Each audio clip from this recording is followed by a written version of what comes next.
So I am Sam Tasker-Grindley, Head of Member Success here at Clarity. And today I've got two very special guests, Lee Manning from Raffingers and Hetty Verney from Hetty Verney Accounting. And the reason I've brought these two absolute champions together is because I'm really interested in showcasing both the similarities and the contrast between big firms, i.e. Lee from Raffingers, and small firms, i.e. Hetty from Hetty Verney Accounting. So I've learned loads over the years, because we've tried to implement things, failed, changed the way we're doing it, failed again, and I think now we seem to have hit on the right formula to actually. Absolutely, yeah. I've literally just taken on this week an office administrator who's going to be doing a great deal of my admin work, which is amazing. And she said to me on Monday, right, so what are your standard operating procedures as far as taking on a client? And I went, well, they're in here. And she said, working out what exactly has to be done and when, but she can then put it all together for me, which is great. And I think it's absolutely key, because anybody I take on in future is going to have this sort of crib sheet. These are the things you have to do. Yeah. Full stop. How important are systems and processes for you and Raffingers? Massively, and we recognise that obviously with a big practice you need to have that in place, and we've looked at software to help us implement that. So we looked at Suite Process, which is a really neat tool that enables you to list all your work processes out and your workflows and everything, and we liked that, and we've just now Xavier, which I think has now been bought by Receipt Bank, which is Dex, and Xavier has got a very nice checklist that you can run through when you're doing back returns and management accounts, which I think again is vital for the sort of bookkeeping and compliance team. But we're also in a very fortunate position that we've got internal team members who are good on SharePoint, so we're now using SharePoint as our sort of go-to place for systems and processes, and we built an advisory hub on SharePoint, and again that helps you list and systemize everything, and that's really helpful and made life a lot easier from an admin and marketing point of view as well. So yeah, and again we've looked at different softwares and tried to pick the ones that we think is the best one.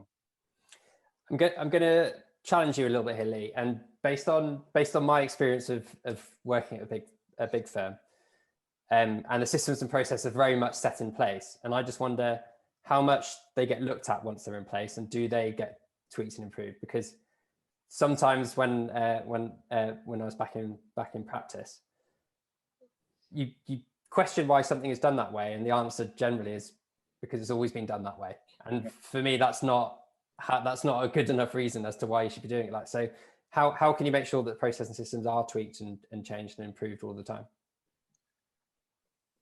That's a great question, isn't it? So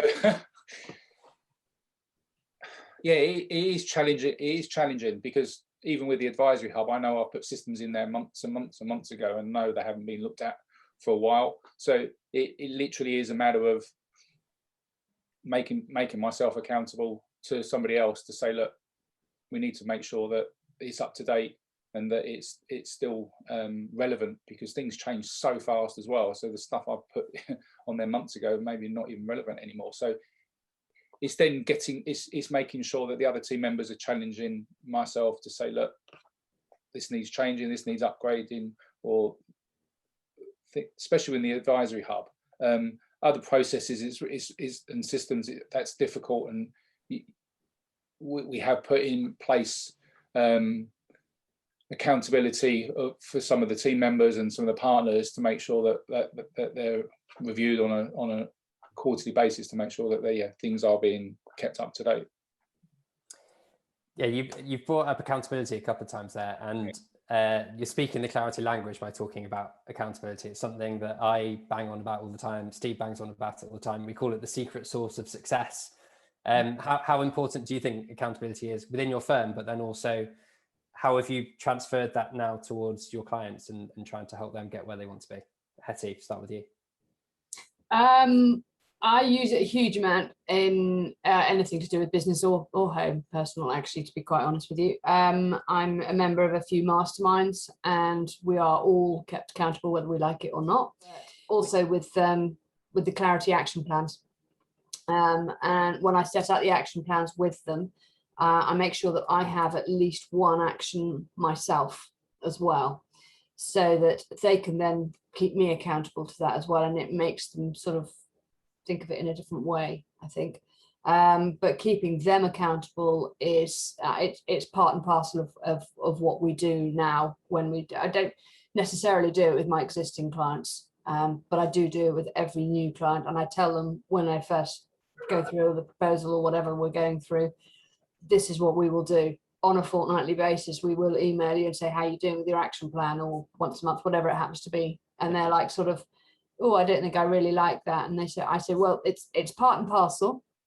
You don't have to take any notice of the emails if you don't want to, but it will help you focus more on where you are and what needs doing. And actually, most of them have come back and said, oh God, I hate those emails, but it really does work. Yeah. Lee, I know you do more in the days before our meetings every time, because you always know that I'm going to hold you to it.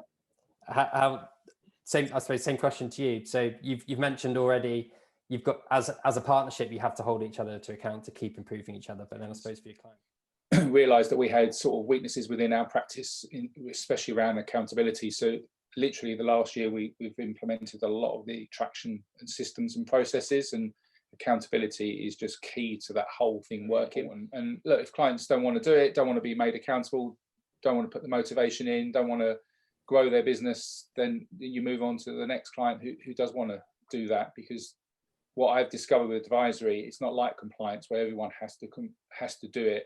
Advisory is very much down to mindset of the client, down to their willingness to grow, and it's not for everybody. And again, we've got our head around that as long as you're telling everybody that we're here to help them, it's down to them if that's where they want to go.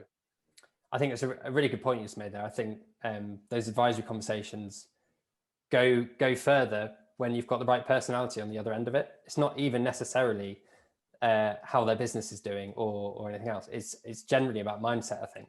I suppose that leads me on to quite a nice question about what sort of assumptions do we sometimes make about our client base? I have made a lot of assumptions about clients, especially when I first started using Clarity, that actually it wasn't going to be for them. It wasn't what they needed. They didn't have the right sort of business. They didn't have the right mindset, and therefore I wasn't going to offer it to them. I found out since that it's got absolutely nothing to do whether it's right for them, or it's got nothing to do with whether I make the assumption or not. It was a complete mindset thing and a mindset block as far as I was concerned, because I didn't want to sell it to them. No, are they? And we hear about this all the time, where they've then gone out and got a business coach, which they're paying £1,000 a month for, and it's like, oh, if only I just told them about this. Because I'm not saying that all of our Clarity members should be replacing business coaches. Business coaches have you can have both, or they can fit in nicely too. But obviously a lot of your conversations will be focused around the numbers and creating actions to improve those numbers, whereas business coaches often don't even cover numbers. So it's frustrating sometimes when you're just like, oh, just ask the question, just at least put it out there. But Lee, have you made similar assumptions in the past? 100%, exactly the same. My issue is finding the time not to send them out and to generate the inquiries. It's then dealing with the work that could lead as well. And you think, oh, okay, look, you've got 20 clients that you could go to, and that they'll want some advice, but have you then got the time to do it all? So that's again managing the timeline of not doing too much at the beginning and just sort of spreading it and just start feeding it into conversations. Do you know what I mean? Otherwise you could end up sort of being too busy with it and not giving the right advice. Yeah, and actually just having reached out will mean a lot. Yeah. And to show the client that you're thinking of them, that means a lot. And don't take that for granted. It doesn't just because they've said no or not yet doesn't mean that they're not grateful for you taking interest in their business and wanting to help them get forward. So on that basis, that's quite interesting, because what I think we're going to end up doing, and because we're in the throes of sort of rolling it out for other partners to send the videos and maybe the reports and make that initial contact, that we feel that the block is the partners. So we might just take that away from the partners and through HubSpot, and just say to the partners, right, give me 5 clients that you think are going to be good for this. Don't worry about it. We'll do all the marketing. We'll send the emails out and we'll follow it up outside of your sort of work day. And I think that's the route for a large practice we're going to go down to, because you leave it to the partners to do. Things just come up all the time, and because it's not a priority, and they know it's got to be done, it's not a priority, and it will just keep at the bottom of the list. What I found really interesting about a conversation we had a couple of weeks ago, Lee, is we were talking about your client base in general, and how to begin with you're going to go for the sort of bigger ones, let's say in terms of revenue, because the smaller ones probably don't want or need this advice. And I made the point that actually, if you think about it from a small firm's point of view, those smaller clients that you've got would probably be dream clients for some of those smaller firms, and they'd be the first ones that they would go to try and have these sort of business advisory conversations. So it's really interesting. And actually, in terms of protecting your client base from smaller firms who will see clients at a big firm as being, potential new clients for them, if they're not getting the service that they should be getting, trying to get it out in some way to everyone is going to be key for big firms in the future, I think. So the next question, or the next thing I'm going to bring up, will probably take 3 different things and 3 different routes. So we'll see where this conversation goes. But we touched on software fatigue, so I'm really interested in and the magpie syndrome. I'm really interested in both of your thoughts on that. Naturally, this conversation is going to go into time and talking about time and how. I mean, I'm still yet to meet an accountant who doesn't claim to be time poor. And you ask them how they are, and the first thing they say is they're really busy. It pretty much happens 100% of the time. So the 2 are intrinsically linked. And then the final thing, which I will bring out in a second. But if we can start on software fatigue, Hetty, is it something that you've experienced? Not very well, being on my own, to be quite honest with you. I am continually attracted to new shiny things, because I think, oh, that sounds like a really good app. That's going to save me time. It's going to make life a lot easier for me. It's going to make my reports look more professional, or whatever it happens to be. I will almost always go on a personal recommendation from other people. And usually it's because I put a message in Facebook or something like that into the mastermind group, whichever one I'm in or whatever, and said, I need to work out how to do such and such. What app do people use? And then whichever one is the one that people say, oh no, for God's sake, don't use that one. Whatever you do, try this one. This is amazing. I just found this one. This is really good. Someone else says, actually, do you know what? I found this last week. It was really good as well. Have a look at it, Hetty. It's really useful. And so then you look at it, and then it's like sort of, ooh. How many times we've moved from receipt bank to auto entry, back to a receipt bank, back to auto entry? Like, oh my God. How many times we've looked at Zero, QBO and cash flow. What I've come to the conclusion is, dead right, Sam, you pick your core and you stick with them. Yeah. However, we do review it annually, maybe by every 2 years, just to make sure that they're still on top, and have a bit of a review, and only in exceptional circumstances would I change if something amazing comes along or they're not developing the software. So that's the approach we've done with a lot of the apps. Yeah, another really interesting point that I'm just gonna pull out of that. So obviously I used to be a chartered accountant, and now I'm on the other side in one of those apps that potentially we're talking about. And we said stick with those core apps. Once you've got your core apps, stick with them, but also work with them. That's one of the key things that I would say is work with them. There's nothing worse from the app point of view, someone leaving you without really telling you why. No one ever tells you when your baby's ugly. But if you work with the app and you tell them what, if you could tweak it here, tweak it there, and then they still don't make those changes, then fair enough, go and find something new. But I would always just recommend speaking to whoever the support team is within the apps, telling them what you think it's missing or how you think the features could be improved, and then it's up to them. Then it's in their call. But what frustrates apps providers, I think, is when people just leave and go on to the next thing without really giving it a proper go. But coming back to time. Time is obviously a massive issue within accountancy. There aren't enough hours in the day. There's too many different things to be doing. There's all these various different deadlines and lots of different projects going on. And the softwares you've got to learn as well. Lee, I'm going to pick on you first because I happen to know that one of your core values is to make time. So in some ways, when you're trying to introduce something like clarity and like scaling your business advisory, there's no excuse not to do it, I suppose, from a lot of point of view, if it is something that the whole team's going to get behind. How does that message come across if you've on one sense you've got the value make time, and the pushback is I just don't have any time? How do you get around that? That all comes from the values. So we never, until we implemented Traction, we never had core values. So when we agreed on those core values and we agreed our sort of 5-10 year plan, advisory was very much a huge part of that. So as soon as people then turn around and say, well, we haven't got time to do that, then you just bring them straight back to the core values. Look, these are our core values, what we've agreed. Oh yes, you're right. And then magically they find the time, not finding the time, isn't it? It's prioritizing their time, because everyone's got the same amount of hours in a day. Is prioritizing what's important to them. I think so, right. There's some really, really good points. And I think one thing, again, I'm going to narrow down on there is let's not look at all of these things as huge, big projects that feel completely overwhelming. But if you break them down and you keep making small little bits of progresses, inch by inch by inch, that's how you get over that excuse of time, I think. Hetty, obviously time's been presumably an issue with you as well on your own. Absolutely. How do you deal with it? Definitely. I did a time audit. Actually, I do a time audit now, actually once a month at the moment. I started doing it probably about 3 or 4 months ago when somebody told me about it.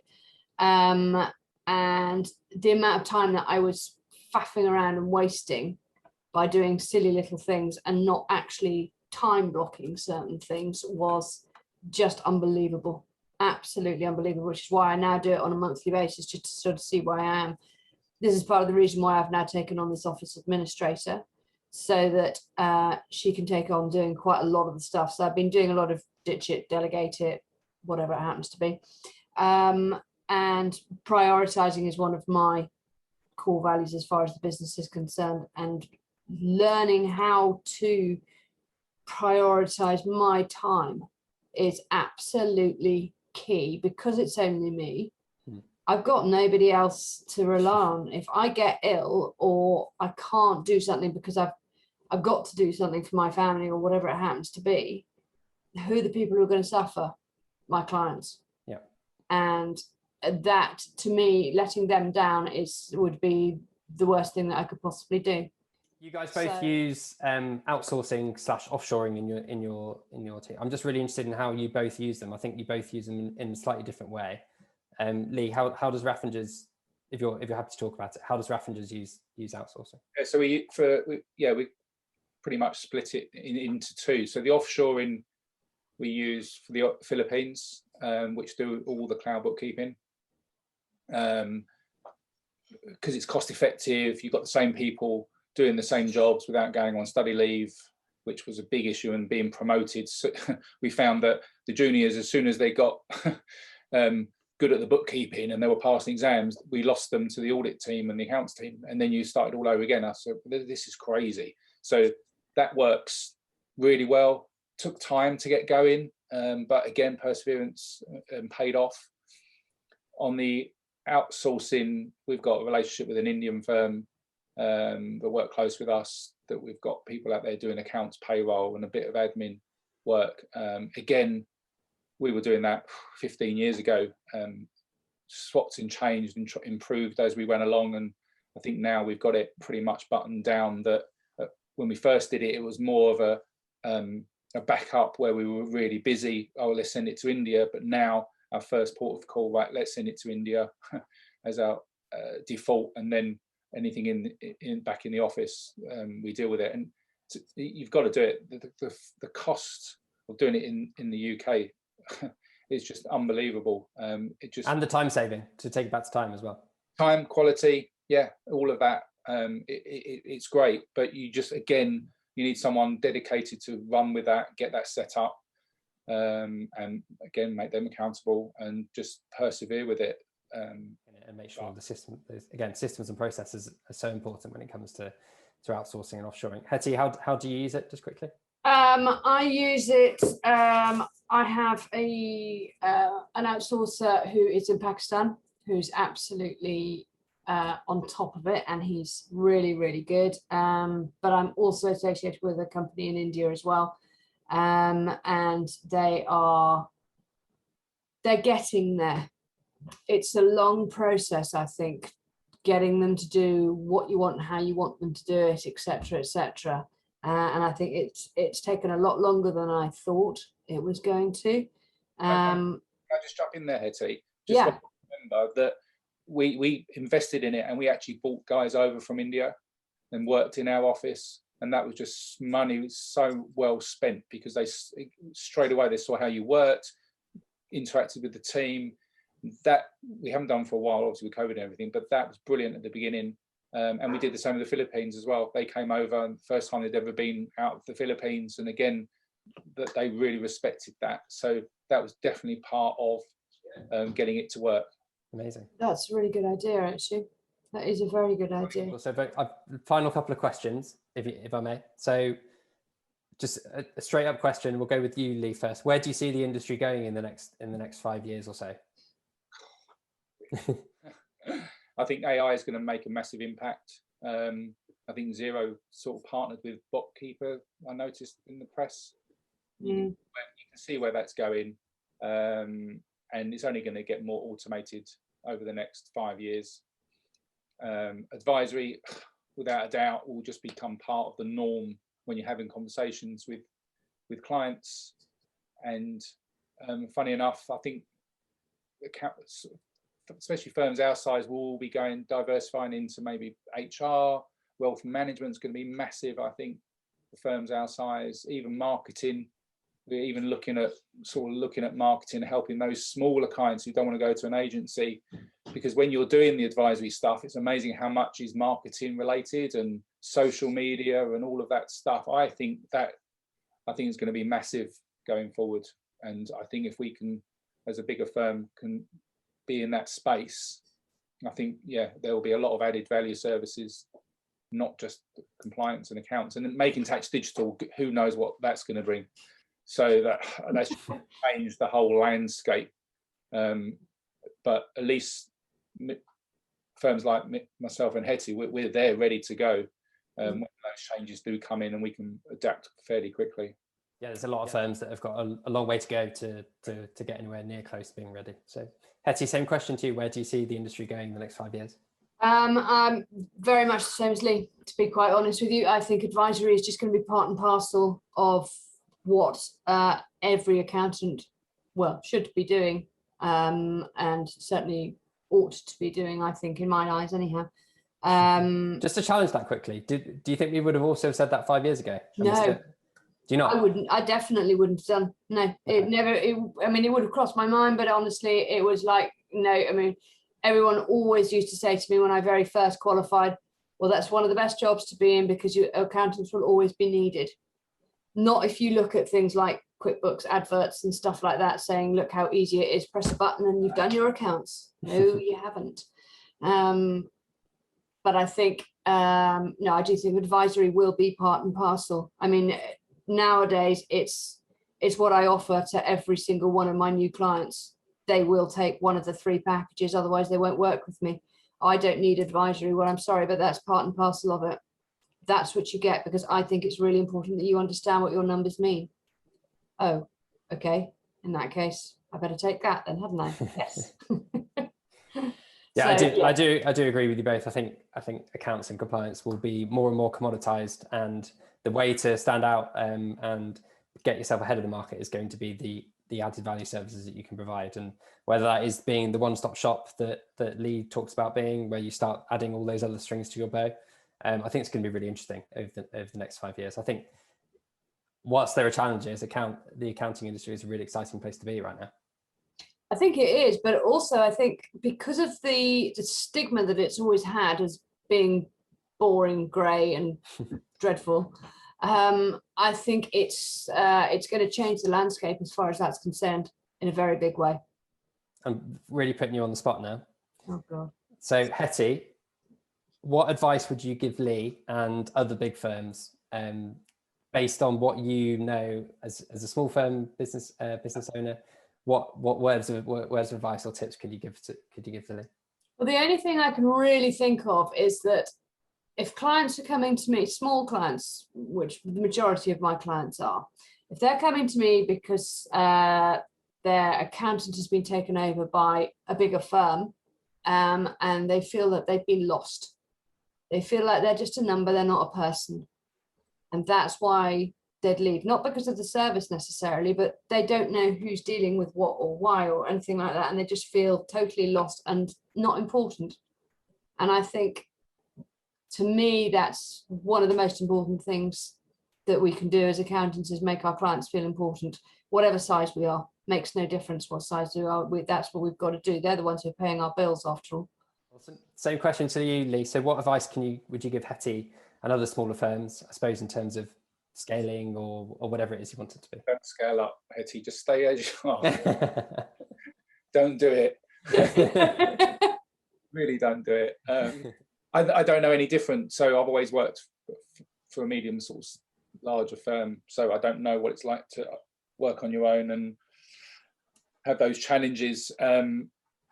Sometimes I wish we were a smaller firm and we can make decisions quickly and implement things quickly and just go with it. Do you know what I mean? That you have the benefit of doing that.